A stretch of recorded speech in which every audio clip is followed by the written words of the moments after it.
The Roman Colosseum is a building that often provokes debate. While we all know what it looks like, what it was used for, and that it's a huge and amazing structure, most of us do not know much more about it. So the question is, why is the amphitheater regarded as such a masterpiece? Number 10. The Colosseum was built by 60,000 Jewish slaves.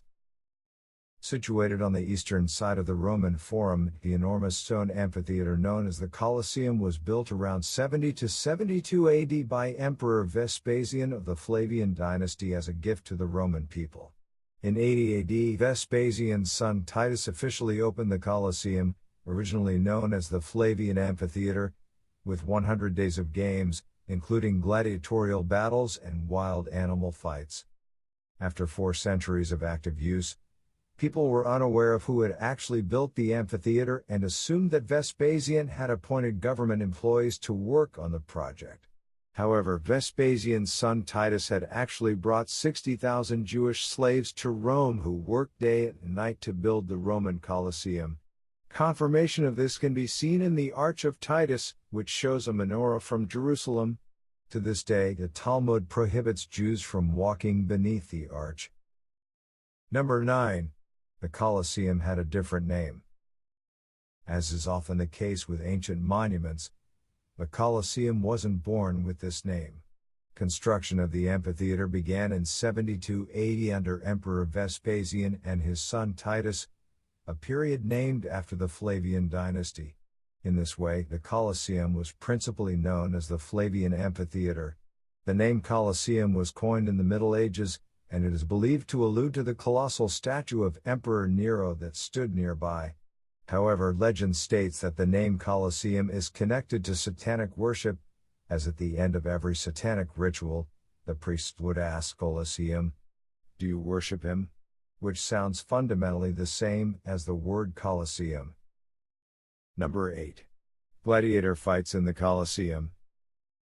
Roman gladiator fights were a means for emperors and the privileged to show off their riches to the masses, to recognize military triumphs, to mark important state visits, to celebrate birthdays, or just as a break from the political and financial issues of the day.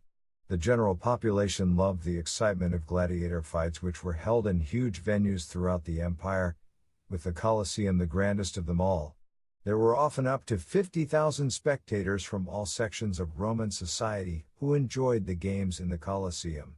Wild and exotic creatures were fought, prisoners were executed, religious zealots were tossed to the lions, fighters employed all their military might in fights to the death, and Roman excellence and strength were celebrated.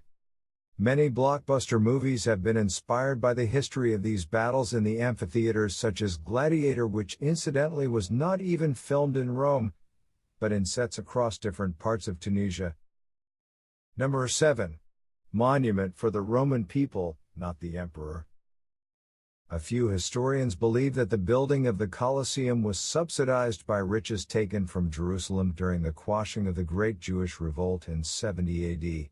Regardless of this, the enormous undertaking was fully embraced during Emperor Vespasian's reign, as an open point of interest, unlike the self-centered projects of his scorned predecessor, Nero. The Colosseum was built on the site of Nero's Domus Aurea, or Golden House, which included sweeping gardens and a huge artificial lake. Around 69 AD, the site was cleared to make way for the great new structure and other buildings, such as the gladiatorial schools. The Colosseum speaks for the ordinary people of Rome rather than to glorify its emperors and their achievements. Number 6. The Colosseum changes its color. The Colosseum is synonymous with slaughter and death, be it of criminals, professional fighters, or innocent civilians. With this in mind, since the year 2000, the Colosseum has come to represent the opposite.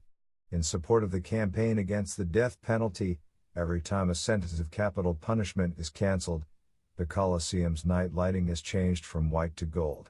Another striking and similar case of such powerful action would be in April 2009, when the U.S. state of New Mexico repealed the death penalty. Number 5. The Gate of Death. The Romans loved extraordinary and gruesome spectacles, so it is not surprising that the vast majority of shows at the Colosseum included fierce brutality, fights between wild animals and humans, and even executions. Executions of prisoners and criminals, frequently through torture, were daily occurrences at the Colosseum, and many people died there.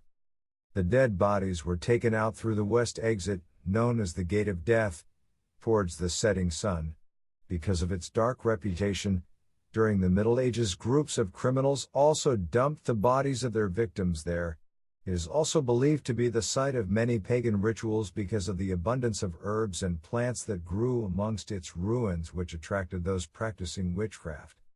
If you ever have the chance to visit the Colosseum, don't forget to explore its underground passages and cells as well as its beautiful upper levels. Number 4. The collapse of the southern side. Storms, lightning, earthquakes, and fire all contributed to the eventual ruin of the Colosseum. Storms and fire damaged the structure, but it was a tremendous earthquake that finally caused parts of the upper stories and eventually the whole southern wall to fall. Though seriously damaged by 2 earthquakes in the 5th century, it is thought that the Colosseum remained more or less intact until the 6th century, when the devastating earthquakes of 847 and 1231 caused most of the structure to fall.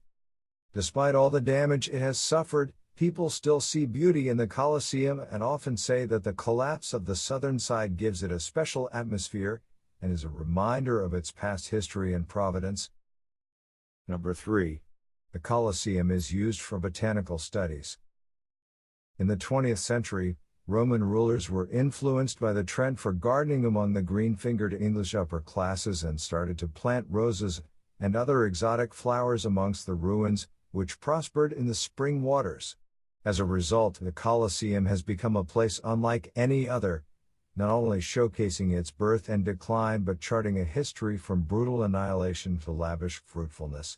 Today it is open for guided tours and guests can see 1,000 varieties of plants growing within the old walls. It is not entirely clear how many of these species came to be there, but a talk by Edward Salisbury, director of the Royal Botanic Gardens at Kew during the Second World War, may shed some light on this. Discussing the riot of wild blossoms that appeared after the Blitz, he spoke of how the rosebay willow herb could dissipate 80,000 seeds in the time it took to drift 20 meters into the sky, showing the enormous capacity for seeds to spread on the wind. Number 2. The Colosseum was used for mock sea battles. The Colosseum was a setting for other things beyond gladiatorial entertainment, such as public executions and legendary plays. The Romans would frequently reenact celebrated military triumphs, with free entry and food for visitors.